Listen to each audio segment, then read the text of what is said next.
आम शरीर भितरे एमिति गोटे अंग अछि जी बिना कोनोसी अभियोगरे दिन राति काम करि चले। से हेउछि आम लिवर, आम शरीरर जणे नीरव कर्मी। किंतु जेतेबेले से समस्या रे पड़े सेतेबेले किछि छोट छोट संकेत दिए। तेबे चलंतु आज सेही सूक्ष्म संकेत गुडी को चिनिबा, जाहाको बुझी पारिले हुए तो आगकू एक बड़ विपदरू बंची जाई हबो। ए प्रश्नटा निजको पचारिबा बहुत जरूरी, कहीं लिभर समस्यार सबुठु बड़ चैलेंज होछि एहार लक्षण गुड़िक बहुत डेरी रे जणा पड़े। किंतु चिंता करंतुनी, आमे सही उपाय विषय कथा हेबा जहा द्वारा एही नीरव समस्या को ठीक समय रे जानी हेबो। आमे जदि लिवर को शरीरर मुख्य कारखाना कहिबा ताहाले एथिरे किछि भी भूल नाही, कारण एहा बिना विश्राम रे 24 घंटा सह सह जरूरी काम करि चली थाए। और जेतेबेले आमे तार काम को बुझीबा सेतेबेले जाई तार प्रकृत महत्व जानी पारिबा। तेबे एही कारखाना करे कोन? देखंतु, एहार मुख्य काम हैला शरीरर सबु विषाक्त जिंस को छाणी बाहर करिबा, माने पूरा डिटॉक्स करिबा। खाद्यरु पोषक तत्व नेई ताकू शक्ति रे बदलाइबा आउ हजम पई जरूरी पित्त रस तयारी करिबा। कहिबाकू गले एहा बिना शरीरर पूरा सिस्टम ही अचल होई जिवो। किंतु केबे भाबिछंती जेतेबेले एही जरूरी कारखानाटा निजे समस्या रे पड़ी जाए आउ साहाय्य पाई संकेत पठेबा आरंभ करे, सेतेबेले कोन हुए? सेही संकेत गुडी को ठीक समय रे चिन्हिबा सबुठु बेसी जरूरी। एबे आसंतु सेही प्रारंभिक संकेत गुड़िक विषय कथा हेबा। आउ मने रखंतु, एगुड़िक केवल साधारण लक्षण नुहे, बरं शरीर पठाउथिबा किछि गुप्त संदेश जहाकू आमको बुझिबाकू पड़िबो। सबुठु प्रथम आउ सहजरे देखा जाउथिबा संकेत मिले आम चर्मरू। कथाटा बहुत सरल, जेहेतु लिवर रक्त को सफा करे, तेणु जदि ता कामरे टिके भी गड़बड़ हुए तार प्रभाव सीधा आम चर्म उपरे देखा जाए। सबुठु स्पष्ट संकेत हैला चर्म किंबा आखिर धला अंश हलदिया पड़िजिबा, जहाकू आमे जंडिस बोली कहू। एमती काहींकी हुए? कारण असुस्थ लिवर बिलिरुबिन नामक एक हलदिया पदार्थ को रक्तर बाहर करि पारेनी।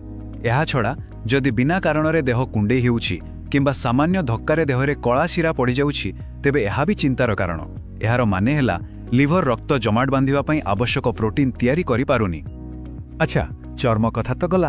एबे आसंतु द्वितीय सूचना विषय जानिबा, जहा आम पाचन तंत्र माने आम पेट सहित जड़ित। लिवर हजम प्रक्रिया रे एक बड़ भूमिका थाए, तेणु सेठी समस्या हेले पेटरे असुविधा देखा देबाटा स्वाभाविक। जदि पेटर डाहाण पट ऊपर भागरे कष्ट हेउछि किंबा पेटटा फुलिला भली लागुछि, तेबे एहाकू सामान्य भाबिबा आदौ ठीक नुहे।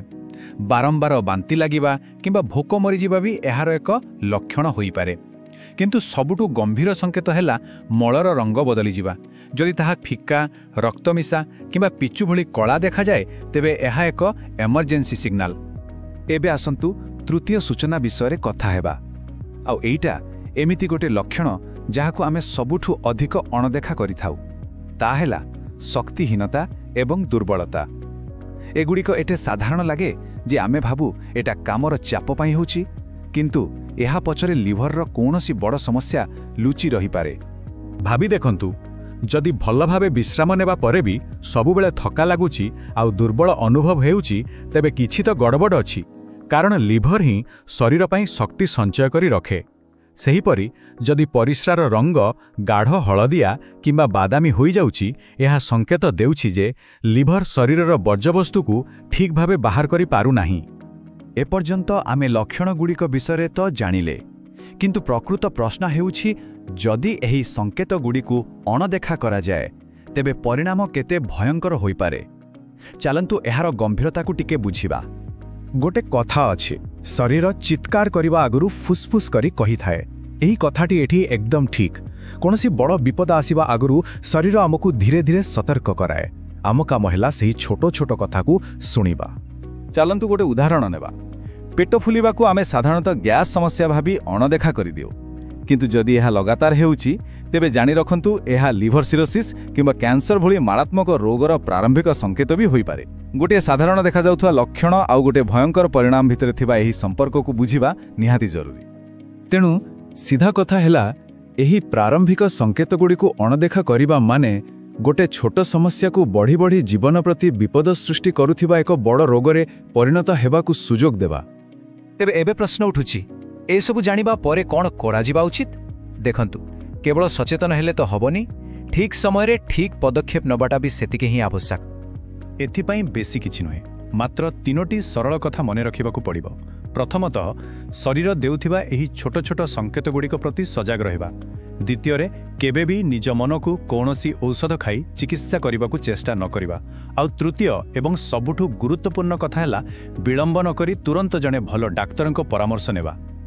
ଗୋଟିଏ କଥା ସବୁବେଳେ ମନେ ରଖିବା ଉଚିତ, ଯେତେ ଶୀଘ୍ର ଡକ୍ଟରୀ ପରାମର୍ଶ ନିଆଯିବ, ରୋଗକୁ ରୋକିବା ଆଉ ତାର ସଠିକ୍ ଚିକିତ୍ସା କରିବାର ସମ୍ଭାବନା ସେତେ ଅଧିକ।